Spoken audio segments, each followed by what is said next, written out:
All right, welcome back, founders. So great to have you back in here for part 3 of the Gab Lab. We're actually talking today about change management, and specifically now here in part 3, we're going to start talking about operational efficiencies. We are joined in the lab by Nail the Number Pro, Yvonne Thévenot, sorry, Yvonne. And Yvonne is a change management expert, and we were having a good little chuckle over the break here because always in Saskatchewan, it's 2 degrees of separation or 0.5, depending on who you know. But Yvonne actually was working out of Yorkton back in the day and working with the province of Manitoba as well. And so anyways, it was just kind of this full circle moment on better understanding Yvonne, her history, and obviously her connection here to Saskatchewan. So great to have you back, Yvonne. Thank you for joining us for part 3. Thank you. Okay, so operational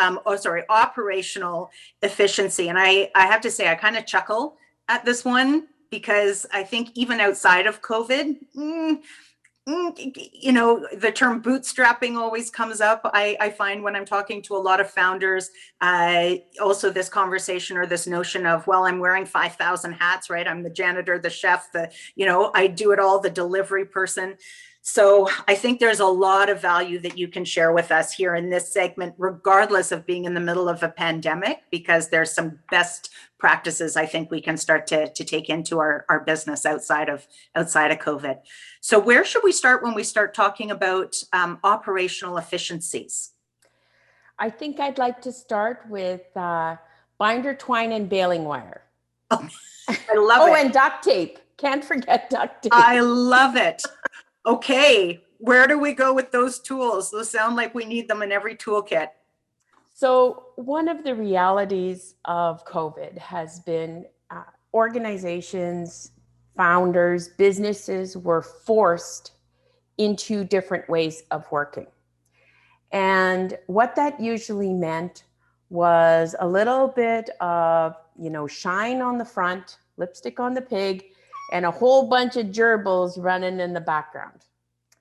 So all of those pieces that have been put together kind of ad hoc and, jury rigged so that you can kind of make it work until we get through. That's what we keep thinking, when we get through, and then have a moment to actually look at what we've created and find ways to gain the operational effectiveness that should truly come out of it.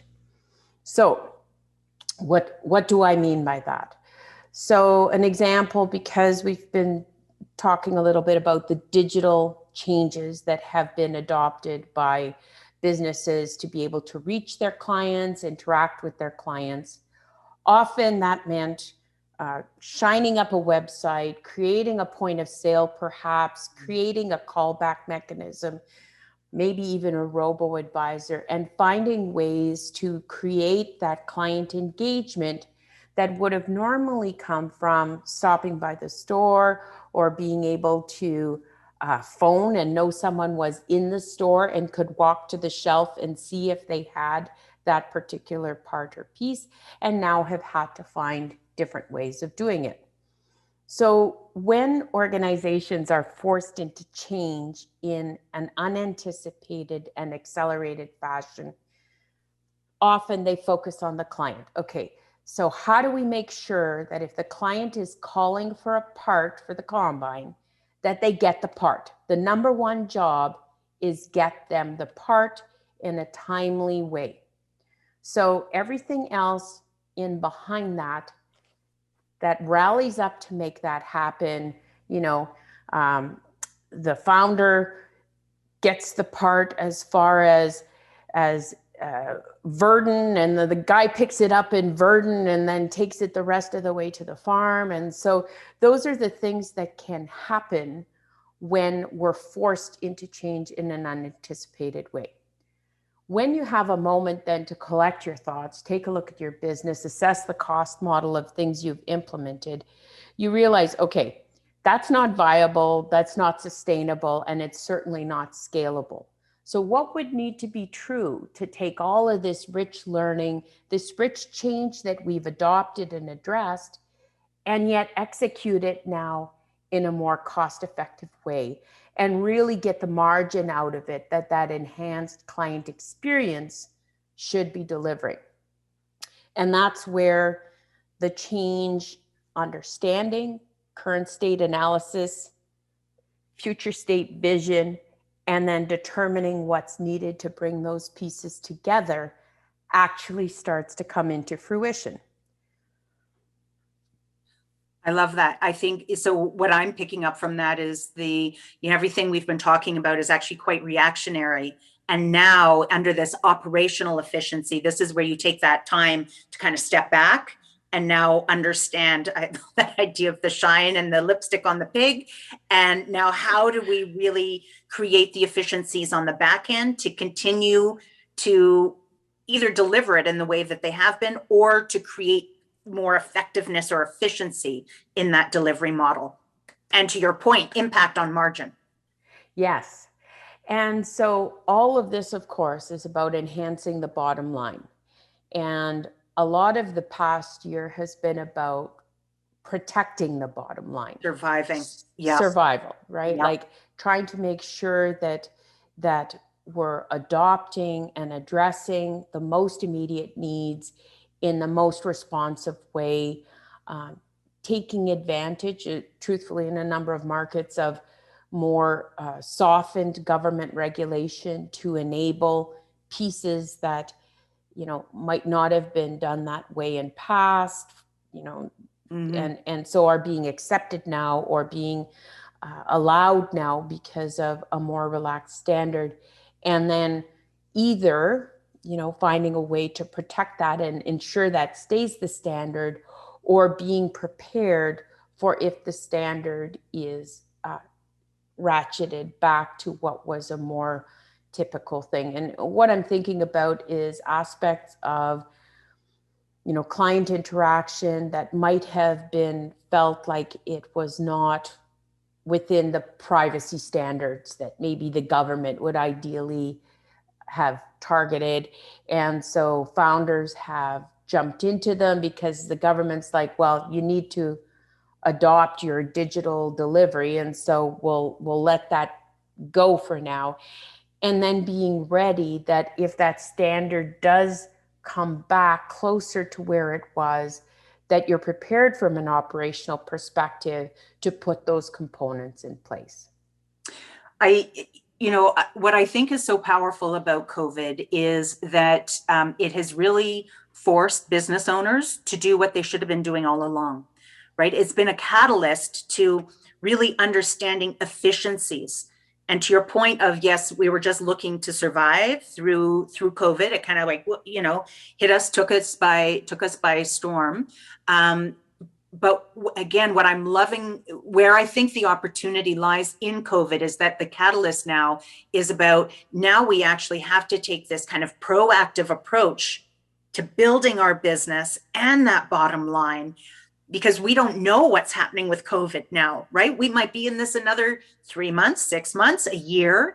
And so it is forcing everybody to start to think about the areas where they can become more efficient long-term. I think there's so much power in that. And one of the tools that I'll be sharing with you, Tanya, as well as then with your listeners and audience, is a tool that will help people think about how they've adopted to the change. It's a very simple tool that talks about, what do you want to stop doing? Now that you were forced to stop it, perhaps as a result of COVID, what do you want to stay stopped? What do you want to start doing? So shoulda, woulda, coulda, I really want to start that. Okay, lean into it now. What is it that you want to start doing and taking advantage of because of the learning you've gained from COVID? And what do you want to keep doing? And the tool also helps consider it in sort of a well-rounded way in terms of clients, obviously, but also other aspects like community. So there are organizations and founders that reached out to their community and supported their community in ways even though they had historically supported in ways and levels that had never been before imagined or appreciated. And so being able to think about, what did that actually do for my business? Do I want to continue that? Do I want to tweak it a little bit? And how can I actually gain a sustainable benefit from this glow that I gained because I felt it was the right thing to do at that point in time? And then operationalize it. So people who had maybe delivered meals to local hospitals, for example, if that is something that you want as a sustainable component of your business, then let's find a way to make it efficient, not, oh my gosh, what are we going to pack them in? Okay, boxes. Where can we get boxes? Okay, let's find the boxes. And those kinds of things that I know happened were so greatly appreciated. But now take a moment's pause, find the best price on those boxes, not just the guy that happened to, have some in supply Be at and the be the door. closest. Yeah. They were sort of the right size. It was pretty close. To be able to do that in a way that is cost effective, sustainable, and scalable. Beautiful.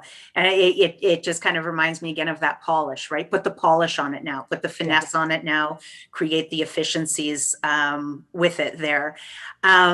So I am curious if we were, because a lot of what we do in Nail the Numbers, oftentimes we'll talk about operational expenses from the perspective of people, space and operating in general, and then sales and marketing, and then some of the other expenses there.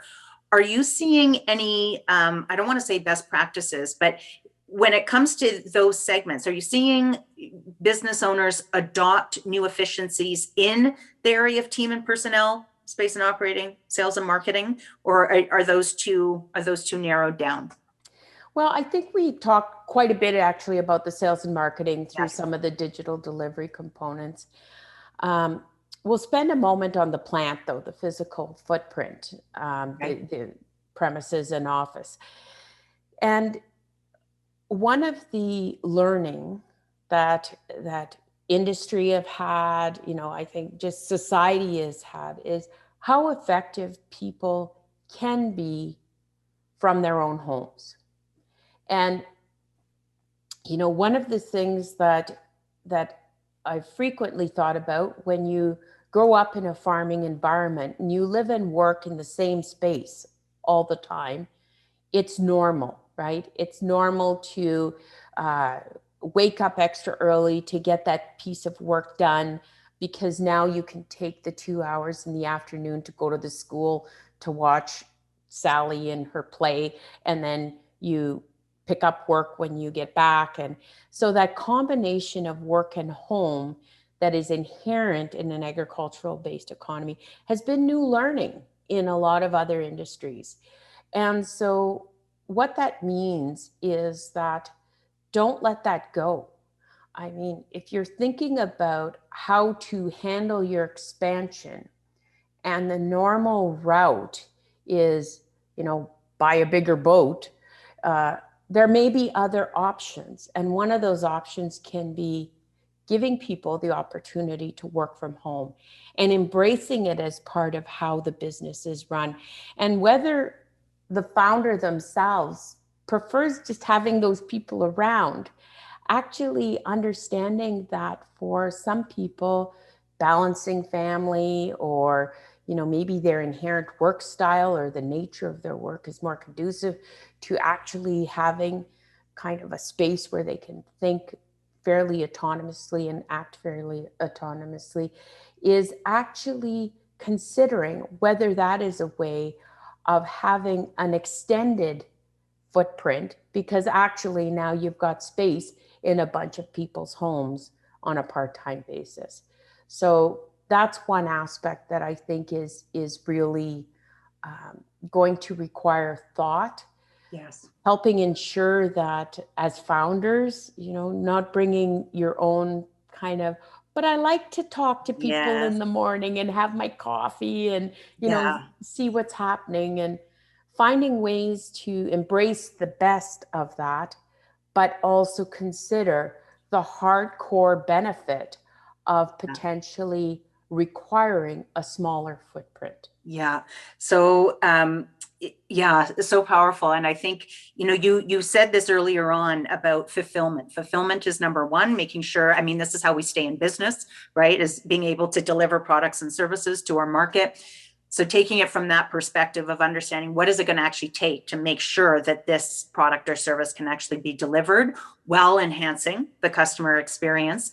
And to your point on space, I know we are speaking with I was speaking with a retail expert, Bruce Winder, and the episode number escapes me right now, but we were having this discussion around how the retail space, that landscape has certainly changed. And, just some of the notion or the concepts that were coming up were things like, maybe we don't have the racks and racks upon shelves and shelves of clothing and merchandise. Maybe it's here's one sample, right? And you walk through and it's more like a showroom, and then it gets ordered and then, delivered, and whether it's drop ship or whatever that might look like. But pulling all of this into consideration to what your point is here about understanding what that footprint is going to look like. And maybe that square footage just shifts somewhere else, right? Maybe it isn't that brick and mortar. Maybe it becomes more of a storage area, whatever that might look like. I'm wondering too, just from a space and operating, I'm thinking digital security. We probably are going to invest heavier, in terms of making sure that we're secure on that front, and maybe insurance. And what are you seeing from the perspective of with our teams and efficiencies with our teams outside of where they're working? Are you seeing any learnings there? I think the concept of, I'll frame it as self-serve learning and capability building. So historically, in a lot of environments, founders or organizations believe they know what their employees and teams need to know and learn. There's almost a paternalistic component to it, right?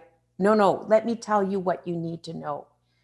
What we are absolutely seeing from the way people team, and whether it's through interactions like this, video conferencing, different kind of team rooms, is that an empowered team that has access to information and resources can find empowering ways to deliver to a higher client experience, employee experience, bottom line, given a bit of the space to do that.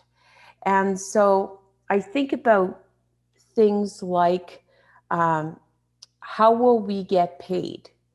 And so we've got the accounts receivable clerk that's like, okay, getting these checks and then going to the place to get the check and then process the check and then take the check back to the bank. And like, there's got to be an easier way.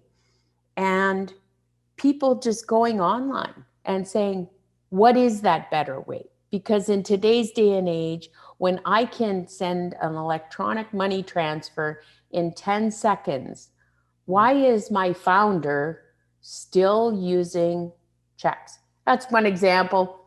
Some people love their checks. They love signing them, all those other things. And so I'm not picking on checks specifically, but it is an example of how team collaboration, drawing on the strength of each of those individuals to make it an even more powerful space. And as a leader, listening and adopting and considering and teasing that out of folks who have those specific interests and then capturing it can be a very, very powerful experience that comes through a journey like this. Oh, I can imagine. And I'm curious to have you weigh in on vision and end goal of a business. And so in your experience, the founders that know specifically what they're building, they go in with it with saying, okay, we've got this 7-year horizon. We're going to get to this level of sales, this net profit. Our goal is to exit and to sell to this sort of company, versus those that are just kind of operating day by day and kind of taking COVID as it comes and, in this reactionary mode. what are the differences that you're seeing from operational effectiveness and or leadership and decision-making skills and abilities? So I love that question because it opens up for me to speak about objectives and key results. So the consulting buzzword is OKRs. And so Sorry, OKR? OKR, objective and key results. Key results, okay. So what does that mean? Well, setting for a team the outcome. So what am I actually trying to solve for? And we're talking a little bit about operational efficiency. Okay, currently it takes us 10 days from the time we get that order to actually getting in the client's hands. And it is a product that would benefit the client and benefit our revenue stream, that potentially we want it to be delivered in 2 days. So team, go out and solve for how do we create this change? So this is this idea of now stimulating change. And how do we make this change where it goes from 10 days to 2 days? That's your objective. The key result will be what's measured by something moving from a 10-day measure to a 2-day measure. Go figure it out. Go give me some suggestions. And setting a team to action to solve a problem in a collective way with some parameters and guardrails, but without sometimes the degree of direction that might be a founder's bias. Go look into UPS because it might be a better way of getting the package. Okay, that's very directive, right? Yeah. Whereas the person's thinking, well, I don't know. I found this other place that can get it there a lot cheaper and faster, but they said UPS, so they must mean that. I don't know.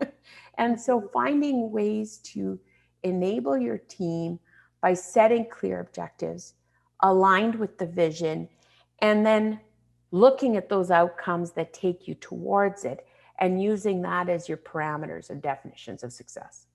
Oh, so yeah, so much in there that feels like a whole other episode, but it's so powerful, everything that you're mentioning, because so what I'm hearing is you set that goal, you've surrounded yourself with the team that you know has the capability to do that, and the founder has to get it out of their own way through the micromanaging, right? And to your point of these limitations and these boxes that we put our team into, which don't help with the overall change management strategy. If we know that they can bring to the table out ideas that are far beyond our scope, which allow us to achieve that outcome.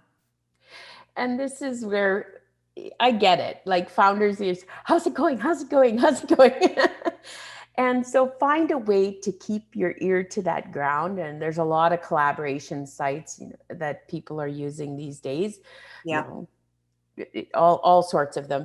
So include yourself in the community, right? So you can eavesdrop on what the chatter is and what's going on, and resist the urge to inject. Know that you're there, you're being given the privilege to eavesdrop so that you can watch the journey and be part of the journey, but take advantage of that in respect for allowing them the space that is needed to be able to deliver to the outcome.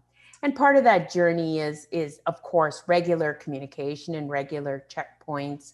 People are using an agile methodology. The standard is 2 weeks. And so, I mean, that's kind of probably over-engineered for most founders. But does it make sense that every 2 weeks or so, someone would give you a bit of show and tell and explain what they've achieved and how much closer they're getting to the goal? Oh, we got it down from 10 days to 6 days, and this is how. In fact, we saved money because this is how. And so celebrating that success as well as the journey progresses. Beautiful.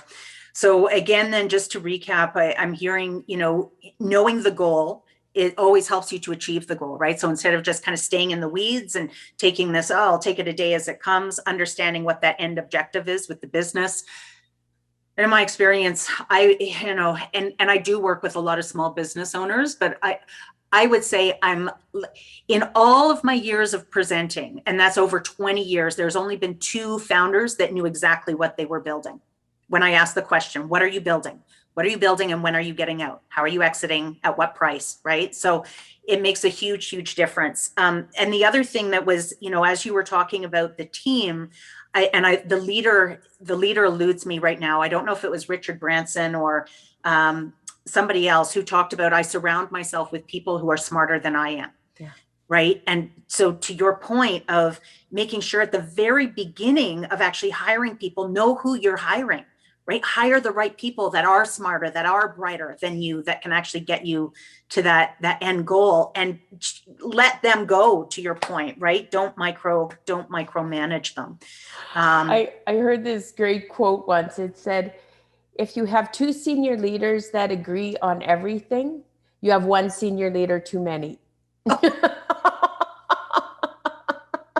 I love it. I love it. But I think the value in that too is that the senior leadership, you've got senior leadership, then you also have, you tend to have a board of directors. You have all of the strength and expertise and opinions and perspectives that you can't help but hash it all out and then end up with what's in the best interest of the business. Yeah. Right? Whereas founders, we typically don't have those voices. So we tend to put the blinders on, micromanage. I'm speaking for myself here, not all founders out there. I love bringing in experts like you, Yvonne, because these conversations, they're sitting with me going, oh, okay, I've got to do that differently, right? I always learn so much. So Yvonne, thank you so much for investing your time and sharing all of your expertise here with us today in the Gab Lab.